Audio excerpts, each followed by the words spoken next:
नमस्ते, जय हिंद। मैं सीमा शर्मा, सीमा हिंदुस्तानी, मेरे हिंदुस्तानी परिवार को जय हिंद, नमस्कार। अभी ये कोरोना वैक्सीन को लेकर जो देश में पॉलिटिक्स शुरू हो गई है, हमें समझ नहीं आता कि इन चीज़ों को लेकर हम हंसे या गुस्सा करें। जो ओपोजिशंस पार्टीज़ हैं उनको मतलब उनकी जो बयानबाजियां आ रही हैं, जो बातें आ रही हैं, सुन सुन के ऐसे लग रहा है जैसे ये लोग गंवार लोग जो हैं वो नेता बन गए हैं। अरे जैसे बिल, जो किसान बिल थे वो मोदी जी ने नहीं बनाए थे, वो ऑलरेडी पहली सरकारों ने बनाए थे और उसके लिए सारी पार्टीज की एग्रीमेंट थी उनको पास करने की। तो वो मोदी जी ने बिल नहीं बनाए थे, मोदी जी के पीछे हाथ धो के पड़े हुए हो, मोदी जी ने पास किए हैं और वो भी काफ़ी सालों तक डिस्कशंस के बाद। और अभी भी वो उसको चेंज कर रहे हैं जैसे कि लोग चाहते हैं। तो दूसरा, अभी वैक्सीन को लेकर जो इतनी गंदी राजनीति फिर से शुरू हो गई है देश में, और ये झूठी अफवाहें फैलाई जा रही है वैक्सीन को लेकर।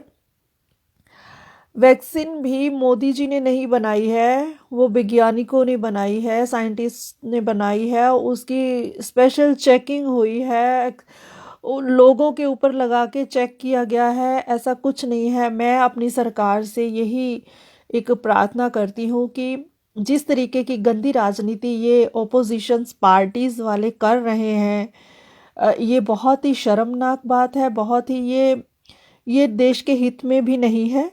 और मुझे लगता नहीं कि दुनिया के किसी भी देश में ऐसी गंदी राजनीति होती होगी जिस तरीके की राजनीति हमारे देश में कुछ पार्टीज कर रही हैं। ये अभी समाजवादी पार्टी के एक नेता के जो बयानबाजी है सुनकर मुझे बहुत हंसी आ रही थी कि इतने इतने मतलब गए गुजरे लोग नेता बन जाते हैं हमारे देश में। इतने गए गुजरे लोग जिनको झूठ बोलने की सिवाय, झूठी अफवाहें फैलाने की सिवाय, देश का नुकसान करने की सिवाय कोई काम ही नहीं है। और तो हमारी गवर्नमेंट को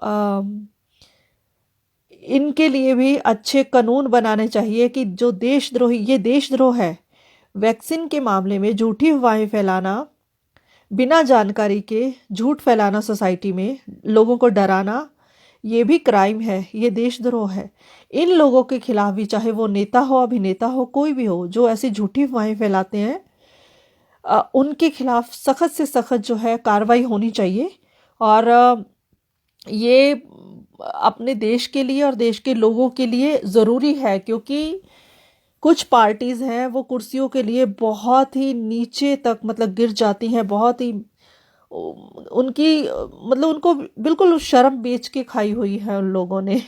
तो चलिए, मैं अपने देशवासियों से यही एक प्रार्थना करूंगी कि आप लोग जितने भी हो, देश का फिक्र करते हो, जो जो देश के लोगों का फिक्र करते हो, जो देश के मान सम्मान का फिक्र करते हो, जो देश की अखंडता का फिक्र करते हो, आप लोग जो हो, देश को समझाओ, देशवासियों को समझाओ, भोले भाले लोगों को समझाओ कि अपने देश की सरकार पर भरोसा रखें। और जो ये कुछ पार्टीज़ हैं जो देश को बर्बाद करने की कोशिश में दिन रात लगी हुई हैं, इनकी जो है गेम, इनकी जो कोशिशें हैं वो बिल्कुल ज़ीरो कीजिए। तो चलिए, नमस्कार, जय हिंद।